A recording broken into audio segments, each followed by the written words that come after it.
ये जो ये जो प्रश्न उठ रहा है, बाकी सब तो किसी से मुलाकात, किसी से मनोबल, किसी से हाँ ना, बाकी सब लोग इस पूरा में दिखते हैं कि हाँ ठीक है, विचार करेंगे, एक्सप्लोर करेंगे, सोचेंगे।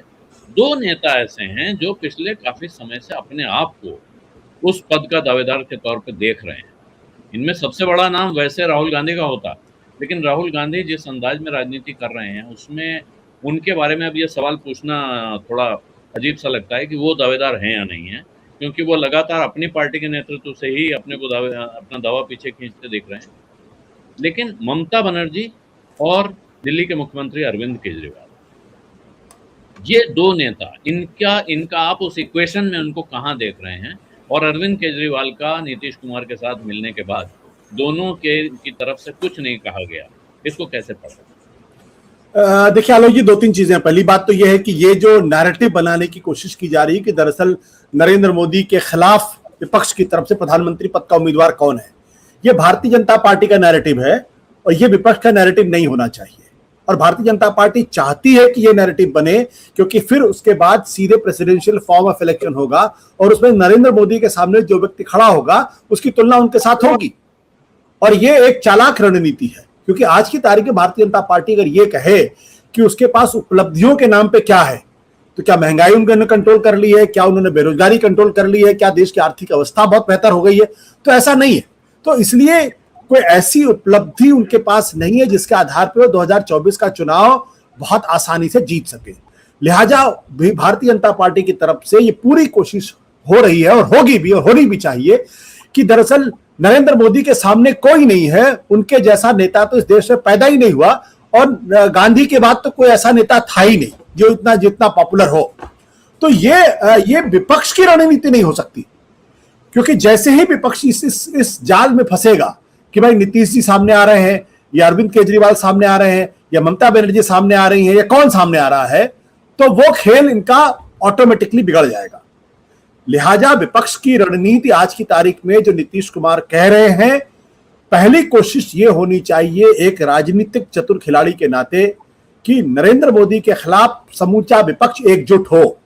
सबसे बड़ी चुनौती आज की तारीख में यह है, अगर विपक्ष एकजुट नहीं हो रहा है तो प्रधानमंत्री कौन बनेंगे तो सवाल ही नहीं पैदा हो रहा फिर तो इसलिए पहली कोशिश जो नीतीश कुमार की मुझे लग रही है कि नीतीश कुमार को आज की तारीख में हरकिशन सिंह सुरजीत की भूमिका निभानी होगी और उसमें उनकी सब, क्योंकि वो सारे नेताओं में लगभग सबसे सीनियर होंगे शरद पवार के बाद, और सब लोगों के साथ लगभग उन्होंने बहुत ही व्यक्तिगत तौर पर नजदीकी रिश्ता है।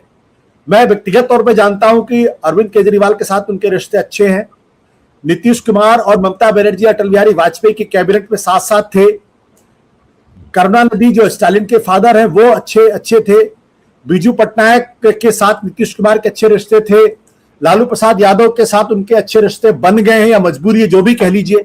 मुलायम सिंह यादव के साथ उनके अच्छे रिश्ते थे। तो वो अकेले ऐसे शख्स हैं जो टेलीफोन करके, सीनियरिटी भी उनकी ऐसी है, 4 बार 5 बार के मुख्यमंत्री हो चुके हैं कि 8 बार शपथ उन्होंने ली है।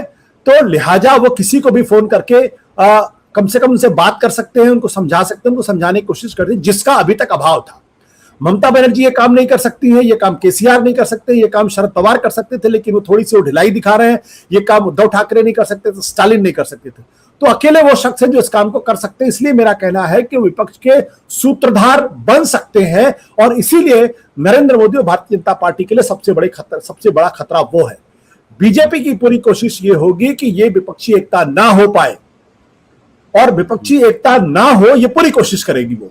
लेकिन अगर नीतीश कुमार विपक्षी एकता करा लेते हैं तो भारतीय जनता पार्टी के लिए 2024 में मुश्किल आने वाली है। मैं अभी इस बारे में कुछ नहीं कह रहा हूं, कौन चुनाव जीतेगा कौन चुनाव नहीं जीतेगा, भारतीय जनता पार्टी हार जाएगी, ये भी नहीं कह रहा हूं। लेकिन अगर विपक्ष एकजुट हो जाता है और मुद्दों की राजनीति करता है तो निश्चित तौर पर बीजेपी के लिए मुसीबत आने वाली है। और उसके अगर आपकी इजाजत हो तो 1 मिनट में यह बात कह दूं, उनके 2 सबसे बड़े कारण हैं। पहला कारण यह है कि भारतीय जनता पार्टी 37% अखिल भारतीय स्तर की पार्टी है।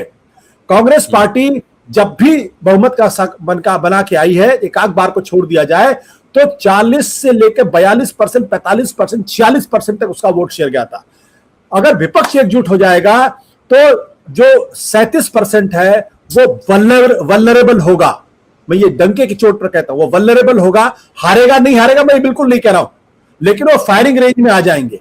2014 का चुनाव विपक्ष बिल्कुल बटा हुआ था, 2019 का चुनाव विपक्ष बिल्कुल बटा हुआ था, और 2014 में तमाम आंधी तूफान के बावजूद भी 31% वोट था। 2019 में तमाम कोशिशों के बावजूद सिर्फ 36 समथिंग वोट परसेंटेज बीजेपी का था। तो कुछ लोग कहते हैं कि एनडीए इसमें जोड़ सकता है। आज की तारीख में एनडीए है कहां, यह बड़ा सवाल है अपने आप में। इसलिए मेरा कहना यह है कि पहली कोशिश विपक्ष को एकजुट करने की होनी चाहिए, जिसमें नीतीश कुमार बहुत बड़ी भूमिका निभा सकते हैं। सत्य हिंदी का ऐप डाउनलोड करें गूगल प्ले स्टोर पर।